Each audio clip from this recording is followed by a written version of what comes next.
మీ అందరికీ తెలుసు ఎర్త్ అనేది గుండ్రంగా ఉంటుందని, కానీ అసలు గుండ్రంగా ఉండదని మీరు ఎంతమందికి తెలుసు? పూర్వకాలంలో ఎర్త్ అనేది ఫ్లాట్గా ఉంటుంది, అంటే చివరికి వెళ్తే కింద పడిపోతారేమో అనుకునేది. కానీ ప్రజెంట్గా రీసెర్చ్లో తెలిసింది ఏంటంటే ఎర్త్ అనేది గుండ్రంగా కూడా ఉండదు. According to Europe space agency వాళ్ళు కనుక్కుంది ఏంటంటే మన ఎర్త్లో డిఫరెంట్ ప్లేసెస్లో డిఫరెంట్ గ్రావిటీ అనేది ఉంటుంది. ఆ గ్రావిటీ వల్ల ఎర్త్లో చేంజెస్ వస్తాయన్నమాట. కానీ స్పేస్ నుంచి చూస్తే మన కంటికి ఎర్త్ అనేది గుండ్రంగానే కనిపిస్తుంది.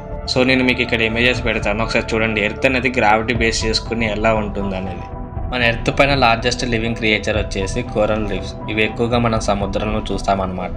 ఈ సముద్రం ఈకోసిస్టంలో ఈ కోరల్ రీఫ్స్ అనేవి చాలా ఇంపార్టెంట్ రోల్ ని ప్లే చేస్తాయి. అంతేకాకుండా చాలా చిన్న జీవరాశులకు కూడా ఇది చాలా ఆసరాగా నిలబడ్డాయి. అలానే కాకుండా ఈఎస్ఏ రీసెర్చ్ ప్రకారంగా చూస్తే గత 30 సంవత్సరాలుగా మన సముద్రంలో వచ్చే మార్పిడుల వల్ల ఈ కోరల్ రీఫ్స్ అనేవి చాలా రకమైన థ్రెట్స్ అనేవి ఫేస్ చేస్తున్నాయి. అందులో కొన్ని ఏంటంటే గ్లోబల్ వార్మింగ్, అలానే టెంపరేచర్ ఇష్యూస్, అలానే దాని చుట్టూ ఉన్న వాతావరణ మార్పులు. సో ఇంకో విషయం ఏంటంటే ఓషన్ లో ఒక అసిడిటీ ఫామ్ అనేది ఎక్కువైపోతుంది. దీనివల్ల ఏమైతుందంటే ఈ కోరల్ లీవ్స్ అనేవి బ్లీచింగ్ పట్టడం అనేది స్టార్ట్ అవుతుంది. దీన్ని మనం కోరల్ బ్లీచింగ్ అంటాం. దీనివల్ల ఏమైతుందంటే మన కోరల్ లీవ్స్ అనేవి మెల్లమెల్లగా అంతమవుతా ఉంటాయి, అంతేగాని మళ్ళీ పుడతా వస్తాయి. అండ్ వీటి వల్ల మనకి బెనిఫిట్ ఏంటంటే సముద్రంలో వచ్చే స్ట్రోమ్స్ వల్ల, అలానే ఎరోషన్స్ వల్ల మనకి ఎలాంటి ప్రమాదం రాకుండా ఇవి ఆపుతాయి అన్నమాట. మోస్ట్లీ కోస్టల్ లైన్స్ అనేవి ప్రొటెక్ట్ అవుతాయి. ప్రతి సంవత్సరం మన ఎర్త్ నుంచి మూన్ మెల్లమెల్లగా దూరంగా జరుపుకుంటూ వెళ్ళిపోతుంది. దీనికి కారణం ఏంటంటే మన ఎర్త్ పైన ఉన్న ఓషన్స్ లో వచ్చే టైడ్స్ వల్ల,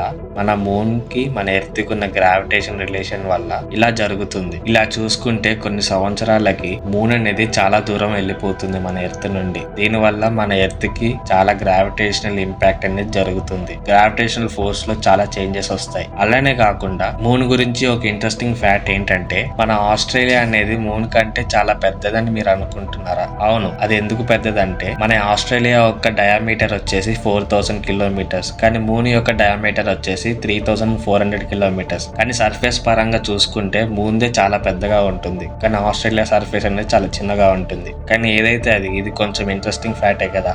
మనకి మొత్తం 7 కాంటినెంట్స్ ఉంటాయి అన్నమాట. అందులో స్మాలెస్ట్ కాంటినెంట్ వచ్చేసి యూరోప్ అనేది చాలా ఫేమస్. మీలో చాలా మంది వినే ఉంటారు, వాటి యొక్క కంట్రీస్ గురించి తెలుసుకునే ఉంటారు. కానీ యూరోప్ అనేది కల్చర్ వల్ల, హిస్టరీ వల్ల, అలానే చాలా ల్యాండ్ మార్క్స్ వల్ల ఇది బాగా ఫేమస్ అయింది. ఇంతే కాకుండా వరల్డ్ పాపులేషన్ పరంగా చూసుకుంటే యూరోప్ అనేది third largest population continent after Asia and Africa. అలానే యూరోప్ లో చాలా అర్బనైజేషన్ అనేది చాలా ఫాస్ట్ గా గ్రో అవుతుంది. 75% ఆఫ్ పీపుల్ అనే వాళ్ళు అర్బన్ ఏరియాస్ లోనే ఉంటున్నారు అనమాట. ఈ రకంగా చూసుకుంటే వరల్డ్ పాపులేషన్ అనేది 2050లో 9.7 బిలియన్ కి రీచ్ అయ్యే ఛాన్సెస్ ఉన్నాయి.